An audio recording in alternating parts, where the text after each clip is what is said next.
This hour of the Alan Autry Show is sponsored by Sinlaw, the God, most realistic shot it, artificial Luke. grass in the Central Valley. From NFL quarterback to Hollywood to the mayor's office, and now behind the mic at KXEX, this is the Alan Autry Show. No retreat. And so, my fellow Americans, ask not what your country can do for you. Ask what you can do for your country. Mr. Gorbachev, tear down this wall. What the hell's going on out here? Everybody grabbing out there. Nobody. That the only thing we have to fear is fear itself. Today, I consider myself the luckiest man on the face of the earth. I'm not fearing any man. Mine eyes have seen the glory of the coming of the Lord. So, 5 seconds left in the game. Do you believe in miracles? Yes! Unbelievable. We are live. We are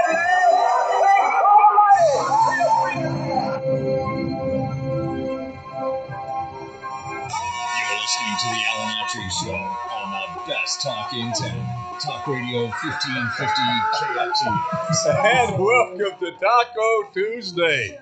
We got Chewy warming up. I know he's calling in here in a moment there. It's his day. We got to rename this. Taco Tuesday to Chewy Tuesday. He loves it so much. Chewy Taco Tuesday. And Jill Biden, she loves it too. Yeah, the odd couple. You tell me we don't have a broad range of listeners and demographics, politically, Eclectic, age-wise, ethnicity. I mean, how can you be more different than Jill Biden and, living in Camp David in the White House? And Chewy, where's he now? He's in Ensenada. I think Chewy's Where's he, Jeremy?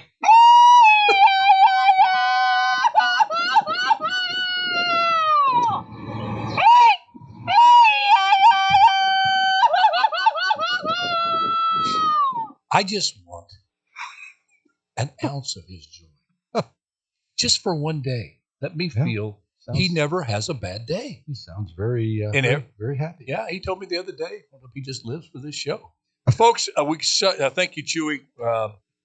And we'll get to Jill here in a moment because I know she's waiting on. I see the lines blinking here. That she's on the line holding, loves to get Taco Tuesday off to a really good start by exhorting us to do the best that we can be. Be all that you can be. Hey, can I ask you something? I didn't mean to interrupt you. Well, go ahead. We got so much show to do, but this is Taco Tuesday. Well, we were talking before the show. I don't know if this has ever happened to you folks, but I was talking with Haas, and this morning I was out on my bike ride, and all of a sudden, out of the blue, and I'm riding solo, so I'm not talking to anybody except myself, which is kind of scary. No, that's normal for our age. Yeah. And Glenn Campbell's song Galveston popped into my mind. So now I'm singing Galveston as I'm riding my bike.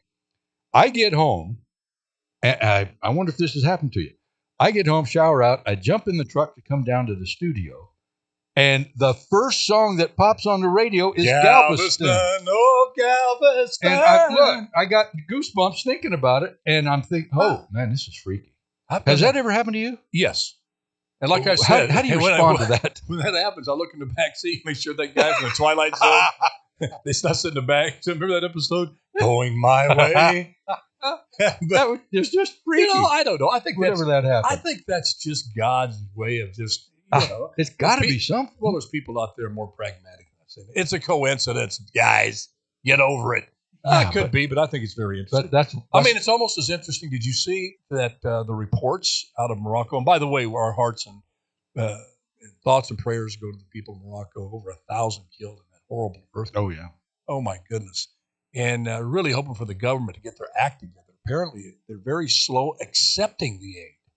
You got all these countries lining up to give the aid.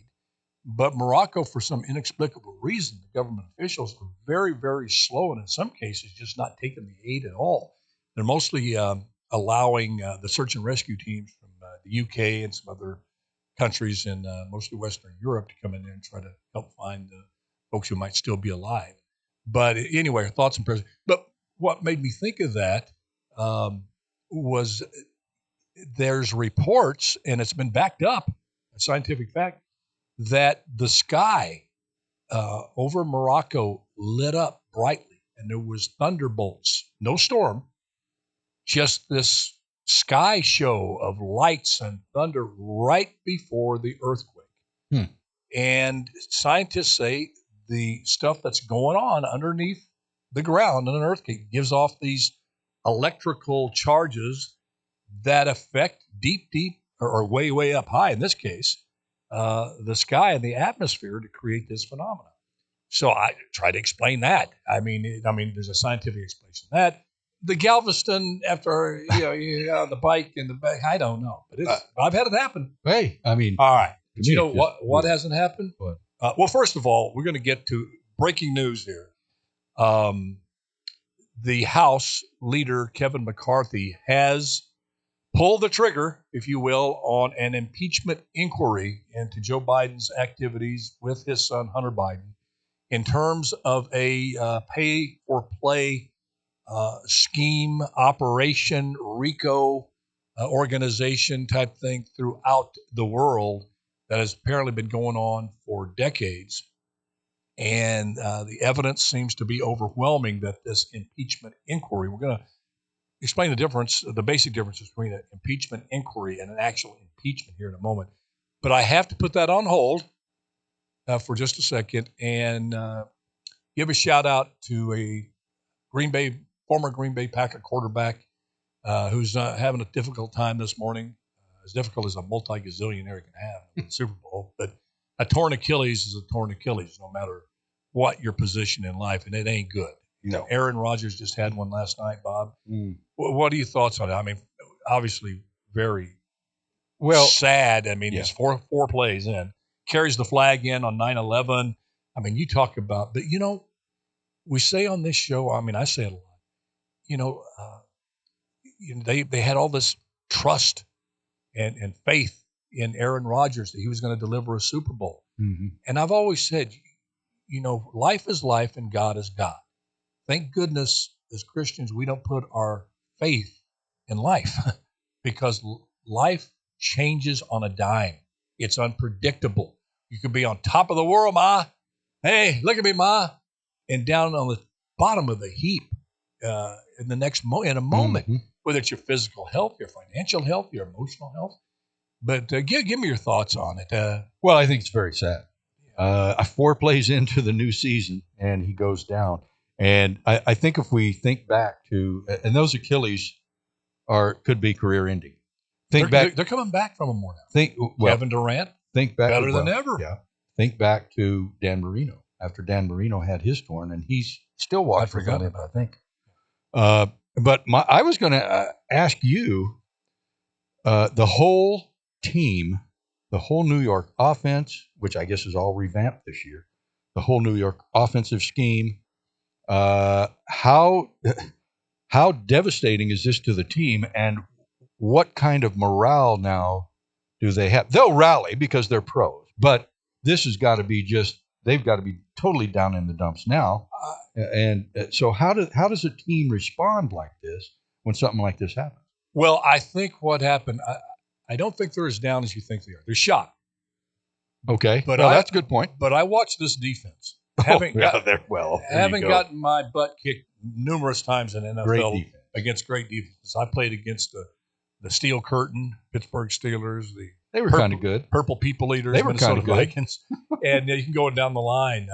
Even the Chicago Bears back in those days had a great defense.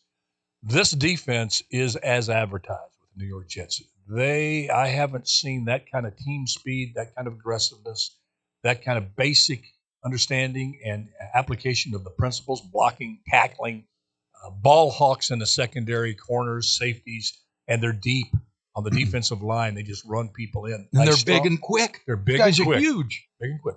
And they're quick. So look what they did last night. Yeah. They beat arguably one of the best teams in the National Football League. Now, our local boy Josh Allen didn't have a great night. No. He'll bounce back. But I think they're fairly optimistic because they know what a defense like that, if they stay healthy, can do. And in no slight to Trent Dilfer when they He led the I was just thinking of that. Ravens to the Super Bowl. Thinking of the same thing. Yeah, no slight to him. I think No. he didn't get as much credit as he should have. But if Zach Wilson can become a game manager, and they've got two really good running backs. That kid, Brees, someone came out of nowhere. Yeah. I never heard of him. Oh, he made that long run last Yeah, night. then they got Delvin Cook. Yeah. And the key will be their offensive line in that running game. And I think they believe they can move the ball enough. Don't turn the ball over. I think they'll pick up a veteran quarterback somewhere along the line. Mm-hmm. But let me ask you this. This is what went through my mind. This wouldn't have been unexpected back when. By that, I mean, when you're 39 years old, 40 years old. There you go. Back in the day, it was expected if you kept playing the game. Remember that picture of Wyatt Hill? On his knees with blood coming out down his head. I think he was probably only 39, 38. Guy looked like 90. And the thing is, I think a lot of these quarterbacks nowadays are going to be deceived, and they're going to pay a big price. And teams are going to pay a big price because they're going to now, in today's day and time, sign these old quarterbacks to pretty long contracts considering their age. I think, he's 39, Aaron. I think he signed a 3-year contract or 5-year contract. And not all of it's guaranteed, but a lot of it is. But they're all comparing themselves to Tom Brady, who was a physical unicorn. Even he was very fortunate to play at 45. You're not going to play till you're 45. And Tom Brady's game was drop straight back, get a great offensive line, get rid of the ball quick. Aaron's game was to move around. He got hurt trying to elude and get out on the perimeter. That's Josh Allen's game. That's Patrick Mahomes' game. I don't see those quarterbacks. Young guys. And I don't see them playing into their late 30s and 40s like they think they can because they think, well, look what Tom Brady did. But I would say, well, look what Phillip Rivers did. The guy could barely stand upright. He had been beat up so much. So I don't know. I think, it's going to be a time of introspection for Aaron. You know what I pray for? I should say this because I mean it for my Lord. I'm sorry. I hope Aaron takes this time because this is a devastating injury. And if you saw Hard Knocks on HBO, he was having a good time in New York. And football can take you over and you can start, unbeknownst to yourself, worshiping something. It'll be money, position, status, a sport. I did. I only played 3 years and I wasn't worth crap compared to Aaron Rodgers. But yet I worshiped it. I loved it so much. So I could imagine it being such a part of his life. You got a Super Bowl. Identity. That's the identity. Which is easy to fall into that trap. Yeah, and he's going off on these, 1 week thing in darkness with this Awasaka or whatever it is. Taking psychedelics. Down in Costa Rica. I mean. Body cleansing. Yeah, and he was raised by God-fearing parents. I know there's some problems within that family. I don't stick my nose in it. I just wish them reconciliation. I hope that Aaron can use this time to kind of think back on things and think, God, speak to me. Tell me the truth. I'm quieted down. I can't play now if I wanted to. This is a real bad injury. And because he was raised that way. He was raised in the ways of the Lord. He rejected them. He'll freely tell you that prior to this injury. So I know what happened to me when I blew my knee out. It was the beginning. It was very difficult. Against University of Washington, my whole life was turned upside down because I was worshiping at the altar of football. Mm-hmm. And I look back on that, and what I thought was the worst day of my life was the best day of my life because God saved me. Where I was heading, it wasn't good. I don't care if I would have been I was a projected first-round draft choice. I kept doing what I did my sophomore year. Big, strong, threw the ball well. Well, you finished, 10th in the nation passing as a sophomore. Got drafted as a quarterback when I played second-string tight end my senior year, which is actually a miracle. So, but we hope for the best for Aaron. We pray for him because he's such a charismatic guy as well. He used to be a real sullen guy. You know who used to coach him? Yeah. Jack Jordan, our high school coach's son, little Jeff Jordan. 6 degrees of Aaron Rodgers here. Yeah, 6 degrees of Aaron Rodgers. But I'm going to try to get through to him. I'm going to try to get a contact with him and give him a little pep talk. Through to who? Aaron? Yeah, yeah. See what happens. All right. We're going to take a break. When we come back, we're going to talk about this impeachment inquiry. And also, Gavin Newsom calling Ron DeSantis functionally authoritarian. Now, the guy that said if you don't get this untested vaccine jabbed in your arm, we're going to arrest you, basically. We're closing the beaches. Is calling somebody authoritarian. We're closing the beaches. Oh, help me, mama. We'll be right back.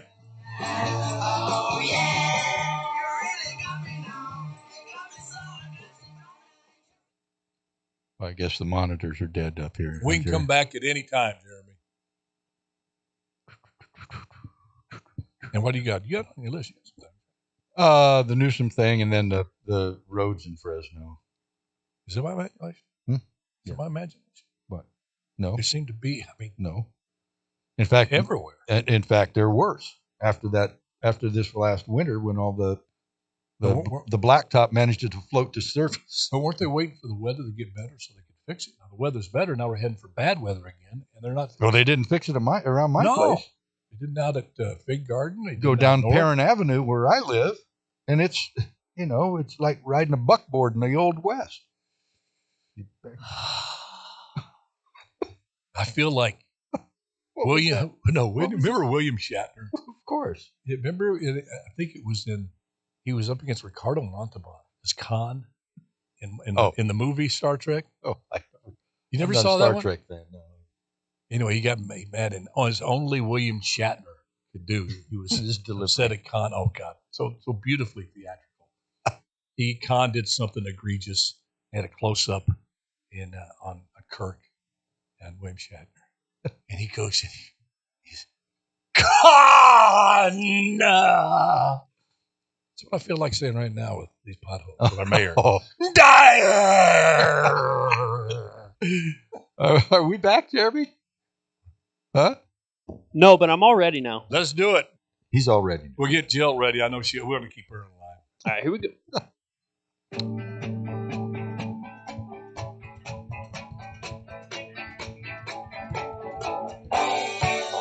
This hour of the Alan Autry Show is sponsored by Sinlaw, the most realistic artificial grass in the Central Valley.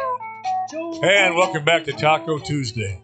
Did the Beatles in that song say JoJo was a man who thought he was a woman? Or if it was a woman thought he was a man? Thought he was a man.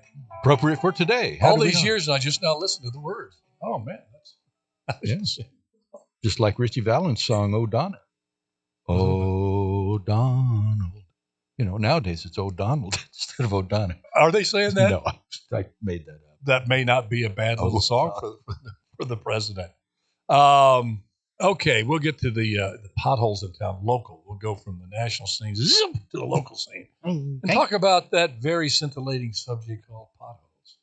But if you live in a town that is important to you, it's a very interesting subject, especially when they're not being fixed. Potholes, man. I tell you, I've see this tooth right here? Cracked that on a pothole. My friend went into a pothole. Bam, bam, my teeth went up and busted off the top of that thing about 7 years ago, a pothole here in Fresno. And I'm ugly enough as it is. I don't need a bunch of broken teeth from potholes. And nice shocks on that vehicle. Oh, gosh, I was writing my first letter at City Hall. I said, wait a minute, I'm mayor. Who's going to read? Who's going to read this? I need to get that pothole fixed. It just broke my tooth. I'm mad at me. I hate me. Come on. Self-loathing in Fresno. All right, breaking news. An impeachment inquiry has just been authorized by the Speaker of the House, Kevin McCarthy. Now, quickly, just a 100,000 foot flyover. What does this mean? It does not mean that an impeachment is imminent. It does not mean impeachment. The trial's going to start, special prosecutor, all that stuff yet.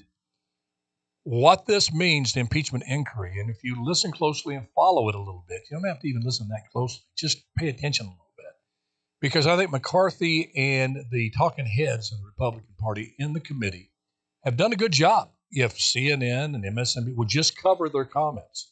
They've tried to explain to the people, look, we're not impeaching yet, but we need information because there's so much evidence right now. The dots are connecting, and we don't even have to put out an effort for the dots to connect. That says that Hunter Biden on this board at Burisma and in other activities had a pay-for-play, a selling influence through his father of U.S. policy to foreign countries, and many times those policy decisions and influence was to the detriment of the United States of America. That is a very, very heavy charge. Bribery is an impeachable offense, big time.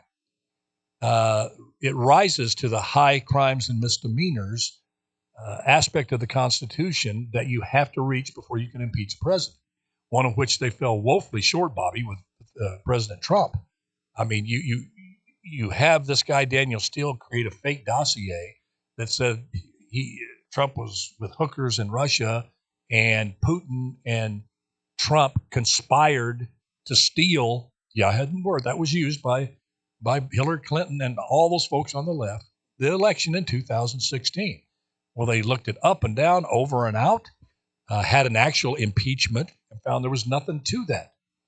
Now, there's much more right now, Bob, these charges. Be the point. Yeah, with this. So what the inquiry, what's happened is the DOJ, the FBI, certainly the banks, which have information, and by law, I don't think they can even release it to a House committee on some of the information. Now, I might be wrong on that. The bottom line, the impeachment inquiry allows them additional powers to gather more information. And the information that's key is Joe Biden's bank records. They cannot get that without having additional powers that only an impeachment inquiry will allow Congress, the House of Representatives, to have. So you follow that? They have to get that to get all the information. Because if you're Joe Biden and you want your name cleared, like Trump's was cleared during the impeachment, nothing he could do about it. I imagine he wouldn't have chosen that route to have his name cleared. But it was cleared during the impeachment and with anybody who's thinking rationally. So that's what's happening. It's got, obviously, the left and the sycophants in the media and in corporate America in a hissy fit. But I think this could be very significant. If they go in, you look at you look at his records, his bank records, and there's no deposits in there that are fishy, despite the 100 suspicious activity reports that Hunter Biden, that banks are required to report. These banks are recording these suspicious activities reports, hundreds of them on Hunter Biden. These are bank people that know, Bob, they're sitting there going, this doesn't look good, that have to turn those. Another one. I'm surprised. And another one. And my question to you, you can hide, I guess, from an election. You can hide in a basement from an election, but you can't hide your bank accounts from a subpoena. We're going to see what they're going to see. What do you think we're going to see? Well, I think we're going to see some ugly things. They've tried to hide all of this through their different shell companies and all of that kind of stuff. And look, you're with me when we say innocent until proven guilty. If there's anything there that can prove wrongdoing, I mean, it's not looking good. But I say let's see what they show, and we'll see what comes out of this inquiry. And but I don't think it's going to be pretty for the prez. Well, he's in pretty deep, I think. Well, the thing is, even if his bank records are clean, which I just get a gut feeling with all the evidence that they're not. I mean, the guy's been on a senator's salary for over 50 years. Now, it's not chicken feed, but it's not a salary where you can own 3 beautiful homes, travel anywhere you want in the world. I mean, you got to pay for this stuff. He's living way beyond a senator's salary. I don't know what Jill Biden came in. Do we have Jill in line? Because she's been on hold for a while. Sí, se puede. Well, thank you, Jill. Thank you for not being upset when we talk about your husband's potential activities there. That's a true American. And we know you. Thank you for your great enunciation of that, the Spanish. Sí, se puede. Podway. Sound like Elmer Fudd walking through the park one day. The merry month of May. I saw a little podway sitting on a highway. Welcome to the Hi, pod. Podway. Hi, Podway. See, say Podway. Are you West little Podway? I'm going to throw you in jail. You were there January 6th. I saw you. You were busted in the window, you little Podway. Now you morphed into Walter Brennan. God, sonny, little Luke. I told you not to go in there in the Capitol. You get all riled up and went in there and followed those Proud Boys in there. Now look at you. You're there in jail, and I got to come and visit you. I got the North 40 to plow.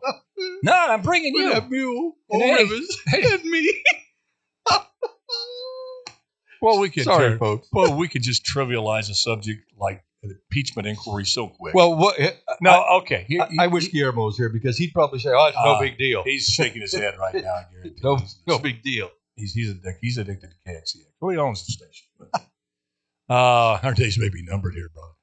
But this, I'm with you. Look, if his bank records are clean, which I don't expect they will be, because they have one of the what could be co-conspirators, and again, he's innocent until proven guilty, but a higher up in this whole potential RICO scheme of selling, the enterprise was selling influence. These things that the Biden family allegedly have done do qualify as a RICO scheme, not when you're trying to get information about an election and you're trying to use every legal means necessary to put a pause on an election you think might have some irregularities on it.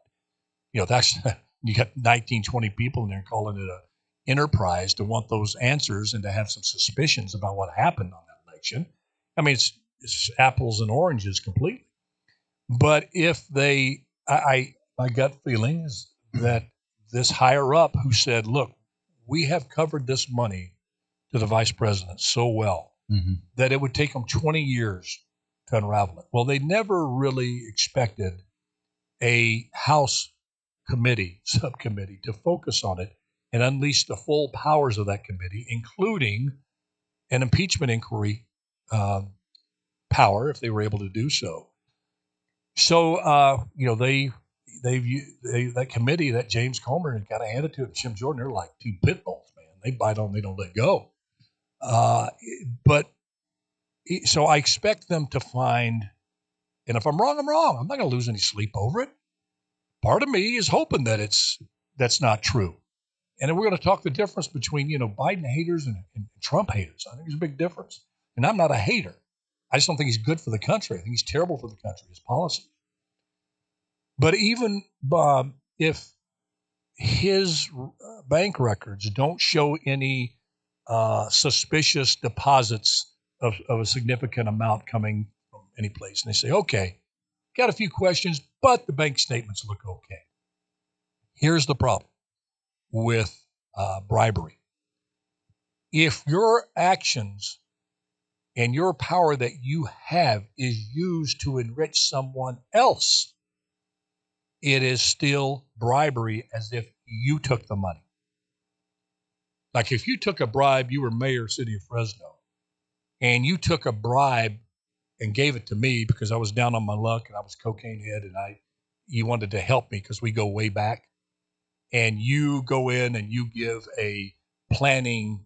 tell the planning department, put so-and-so's developer plans ahead of this other guy who's in line, and you don't take a penny of it, but that developer used me or whatever and paid me, you would still be charged with bribery. A lot of people don't understand that. And does anybody really think, and here's the catch, and this is where my common sense comes. Everyone that was in any radius around Hunter Biden knew the condition of Hunter Biden. I want you to sit back and think about this. You're the son of the Vice President of the United States. If you're going to play on the up and up, you don't go seek employment or seek a board seat on a board in Eastern Europe in one of the most corrupt countries on the face of the earth. You want a place of prestige that's befitting of your position. You would go to Mobile. Here's my resume. CEO of Mobil, Chevron, Shell, whatever energy company in America or in Western Europe, if you were playing on the up and up and get paid very well. He was a good-looking guy. Apparently has the gift of gab, a lot of charisma, can paint a little bit. But you look at that decision alone, and you know that he has a cocaine habit, a crack habit. So where do you want to? But you love your kid so much. I know this world that we're talking about. I know as a parent and me being in the depths of it, what it does to a parent. You find yourself as a parent in a state where you just want your kid to survive. You make bad decisions. I saw Carol O'Connor make bad decision after bad decision because he loved his son Hugh so much. He was in the depths of addiction. Gave him a part on the show rather than make him go to rehab. Should have never got that. How do you get somebody to hit rock bottom when you're putting him on a hit TV series and he's taking home $50,000 a week? And you go out and why? Of course he's going to buy drugs. But Pops was doing what a lot of parents would do. What my mom did with me, she gave me her last dollar on Social Security. So you pull whatever strings possible. And you pull the string over in Ukraine. There's where your son goes. Now they know they've got the perfect person for their board. Someone connected next to, well, the second most powerful man in the United States. You've got him on the board. You know he's a crackhead, so you got a lot of stuff on him to make him march to the right song. You either do this or the pictures of the hookers are coming out. You do this or we're going to have your cocaine dealer go public. They had that on him from the get-go. From day one. From day one. This is just I have no hard evidence other than common sense. When you look at this, the dots connect themselves, as this Representative May said the other day on CNN. How shall I just leave Caitlin Collins speechless, which is hard to do, with her common sense on this. So, Bob, you said something, and let's roll right into this. I don't think Joe Biden is good for the country. I think his policies, from an open border policy to his soft on crime, to his potential compromising position because of taking money from other countries, to his supporting of a 9-year-old being able to pick their gender, to just his withdrawal from Afghanistan and leaving responsible for 14 of our soldiers being blown up when he didn't have to do that. You see at 9/11, my goodness, he's out there talking about praising a deal with Saudi Arabia for $40 million on 9/11. And you're sitting there, what is going on here? This guy, Saudi Arabia, that's where all the hijackers came from, Saudi Arabia. Yeah. And you're going to praise this deal that you made rather than send out sympathy. I don't like the man. As a Christian, I love all people. I want to see them change. But there's people that hate him. There's people that really hate him. And there's people that really, really hate Trump. Oh, my word. Let me ask you, is there a difference? After I turn it over to you on that, I'm going to tell you my thoughts on it a little bit, because I think there is a real fundamental difference. Hate is hate. Yep. I'm not making excuses for that, but I think there is a fundamental difference in the left's hate for Trump and the right's hate for Biden. What say you, buddy? Well, the left's hate for Trump, number one, is a lot more vehement, a lot more, a lot louder than I think it is for on the other side for Biden. People just hate Trump because he's Trump, and they don't care about his policies because they just hate the man himself. My opinion, because I thought and my feeling on Donald Trump. I'm not a big fan, and I'm going to state that again. I'm not a big Donald Trump fan, but there's always that but that comes in there. If you look at the state of our country during his presidency and the state of the country right now, I don't think it's even comparable. Now, granted, that Trump didn't do everything great either. He had some issues. But I think the hate for Trump on the left is so so loud. They just hate the man. And I hate the word hate. I really do. It's a 4-letter word that I do not like to use. They just dislike this man so much because of who he is. And now that he's got all these alleged charges against him, that's even worse. Now, for me, at looking at it on the other side and at a dislike for Biden, it's simply policy. I go to the pump this morning, gas is $5.09 now. And you look at the state of the economy, I guess it's getting better. I just know what I know from a simple man who's retired on limited income now. Everything costs more, and it didn't when Trump was in office. And again, I'm not a big Trump fan. I just don't think that there's that kind of anger from folks on the right toward Biden as there is folks on the left toward Trump. I mean, they just literally can't stand the ground this guy walks on. And they're just gonna follow Biden come heck or high water. Yeah, I've done a lot of thinking about this because we're at a tipping point in this country. I truly believe we've seen this country, Bob, in our lifetime be divided, particularly during the Vietnam War. I mean, after Kennedy got shot, things really changed. The country became scared, cynical. The 60s revolution started where every traditional institution was attacked in a certain way, except free speech, even though the liberals wanted to maintain that, because they knew it was a tool they needed to have to bring down the status quo that they thought was evil. At that time was big government, the conservative government, and big corporate military-industrial complex, which Eisenhower was about. Yeah, that was from and corporations. Remember the man. You got to stand up to the man. That collectively was that trinity of the man. Those three. But I've come to this conclusion, sadly. And again, let me preface it, hate's hate. But a lot of folks, and I'm not going to put a percentage on it, but a lot of folks that are on the right, that are Republican, are people of faith. If that block doesn't show up, if the Christian block doesn't show up, Republicans don't win. Conservatives don't win. It's a huge voting block. And there's a lot of hypocritical Christians that can't live up to their faith. You're listening to one right now. That's me. I'm not going to speak for Bob.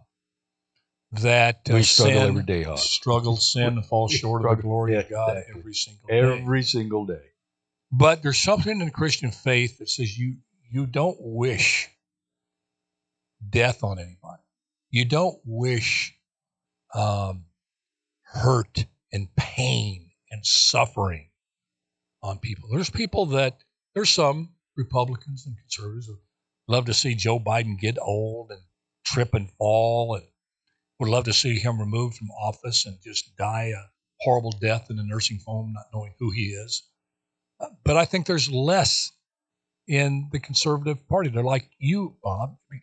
I just want him out of the president's office because of his policies. And I believe he's dishonest. I don't believe he has a lot of empathy. There's nothing for people. There's nothing in his life, even as a senator.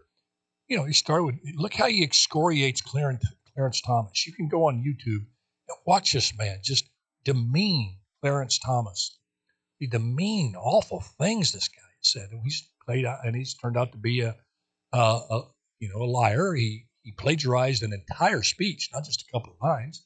He said he graduated at the top of his class. He was nowhere near the top of his class in college.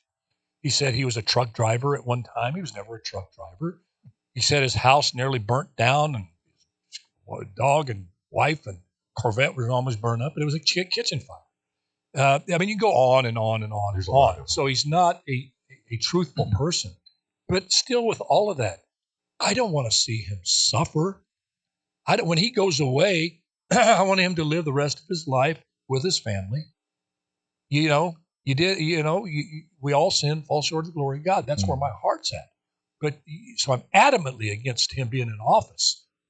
But removal by any means necessary. Do I wish that he falls and is out of office? I don't. And that's going to tee off a lot of conservative folks. Excuse me. Let me rephrase that and make the description more clear. The further right people, a lot of conservatives, especially Christian conservatives, agree with what I'm saying. I don't want to see him have a stroke. I just want him removed of office, and I think this may happen legitimately.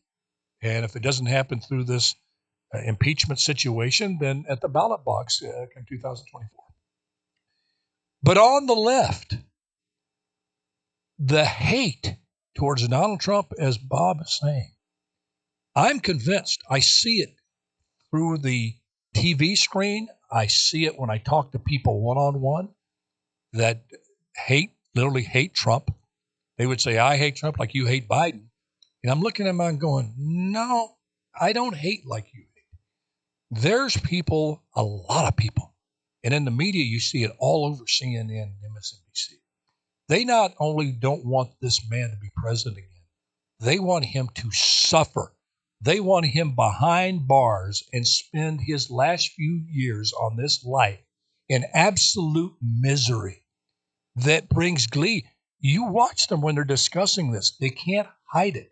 As an actor, you learn in acting class to read body language, to read eyes, to read tones of voice, not what they're saying, how they're saying, and you hear them talk about him possibly going to prison for the rest of her life. And I don't mean to be gross, but it borders sometimes on orgasmic.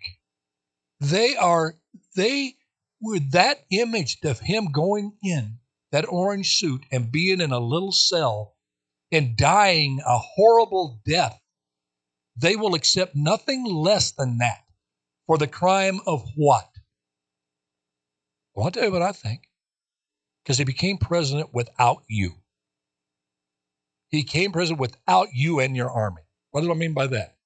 By a woke, far-left movement that have corporate America sewed up, the media sewed up, academia sewed up, all of this little cabal of leftism that pretty much every politician prior to Trump bowed down to, either initially or later on when the heat got tough. I love George Bush, and I saw George Bush, and I'm sitting here trying to take up for him in Iraq. I'm getting interviewed every day here, taking heat at the mayor's conference, which I was on the advisory board, National Mayor's Conference, and he's hiding and will never even talk and defend his policies. They call him baby killer. Stayed in the Oval Office. Never. His deal was back in the day, well, you don't fight somebody who buys ink by the barrel. But with the social media, when it's relentless, you have to fight back. This former president did. And when you called him a name, he called you a name back. I mean, he said, and it was really true. I mean, I'm not a fan of Trump either, but I tell you what they're doing to him is not right. And when they do it to Trump, somebody you hate, they're going to do it to somebody you like next. But Trump said, and it's true if you follow him, he says, I fight. I'm a puncher, but I'm a counterpuncher. You have to hit me first. Now, I don't think that was true with Obama. I think he came out swinging. And there's some cases where he was the aggressor early on, but most of the time as president, he was a counterpuncher. But I think the hate for this man, but then it's right in keeping with the Marxist ideology which they embrace, this woke left movement that is the biggest threat to the future of America than any terrorist from the outside. My goodness, any MAGA individual, as Biden's trying to say. It's this woke movement that says you can remove any candidate you want because your ideology is so superior to theirs. And you can, what is happening right now is nothing less than election interference. Bob, I ask you this. You have 24/7 cycle, all these networks pounding Trump, saying he's guilty, saying he's guilty. You have Judge Tanya Chutkan coming out saying this man has not been held accountable yet, but basically he's going to be, and yet telling me you can't say anything. How can you go out on the campaign trail when one of the biggest issues is going to be whether you're going to be convicted or not, and you can't talk about it and defend yourself while everybody else can pound you? That needs to change because those rules were made in the law when they didn't have the 24/7 rules. I mean, how can you gag order Trump? You know, and tell him you can't say what's on your mind, defend yourself. Well, and we've talked about this before, Haas. This is the parallels as to what is going on here between the media and the left versus Trump is eerily familiar. I think you're going. I know where you you're know where going, I'm going with this. and I think it's very valid. I think it. I mean, look what happened in Russia just a few weeks ago when the leader of the Wagner group, Prigozhin, went to see his relatives in the far beyond. Oh yeah, he was in a plane crash, and we had talked about that there's probably going to be happening to this guy when he tried to stage that coup. We should have thought something was up when they gave him a one-way ticket. Yeah, we're doing that now, not to that drastic measure, obviously, but we're trying to silence. It's a slippery slope. We're trying to silence an opposing party candidate because they don't like him, and they want to make sure that he doesn't get reelected. And weaponizing the law, abusing the law, twisting the law to tell that candidate, in this case Trump, if you respond to these accusations that you feel are wrong, like saying, hey, I did not think that Biden won the election. I thought I won the election, because that's what he's being tried on. They're trying to tell everybody he knew that he lost. He said, wait, this person told me this person told me this. I have a lot of questions about all the alterations that happened to the voting system during COVID. All of those things everybody was talking about with suspicion. Yet I had my suspicions, yet they're not valid, that I knew I lost. If he talks like that, the judge is saying, I can hold you in contempt. Yeah. They actually have the power to bring him in, I think, and jail him and fine him. Well, now you're talking about a whole different ball of wax and free speech. I mean, that...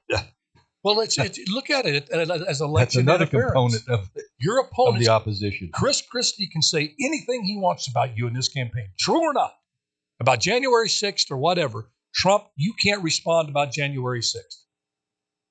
Yeah. What kind of country is that?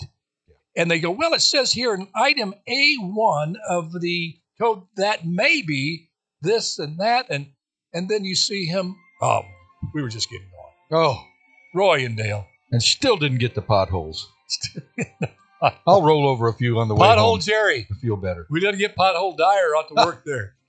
Bull, it's always a pleasure, buddy. Thank you for giving me time. Thank you. And we love you all. God bless you. Just do your best. Let God do the rest.